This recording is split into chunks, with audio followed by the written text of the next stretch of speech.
વરસાદી માહોલ વચ્ચે ડાંગ જિલ્લામાં કુદરતી સૌંદર્ય ખીલી ઉઠ્યું છે। ગિરિમથક સાપુતારામાં સોળે કળાએ પ્રકૃતિ ખીલી ઉઠી છે। આકાશમાંથી વાદળો નીચે ઉતરી આવ્યા હોય તેવા દ્રશ્યો જોવા મળ્યા। સવાર સાંજ બદલાતા મોસમના મિજાજ વચ્ચે આકર્ષણનું કેન્દ્ર બન્યું છે સાપુતારા।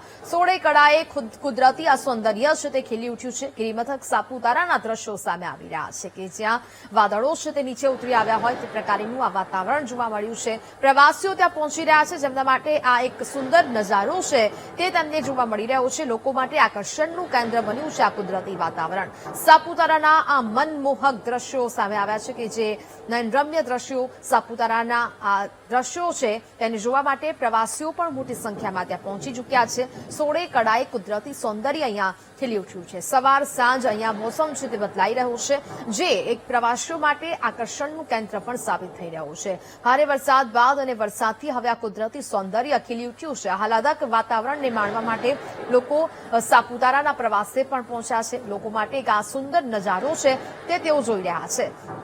સોળે કળાએ જાણે કે કુદરતી સૌંદર્ય અને તેના મનમોહક દ્રશ્યો સામે આવી રહ્યા છે। આકાશ વાદળો જાણે કે ધરતીની મુલાકાતે આવ્યા હોય તે પ્રકારના દ્રશ્યો સાપુતારામાં સર્જાયા છે।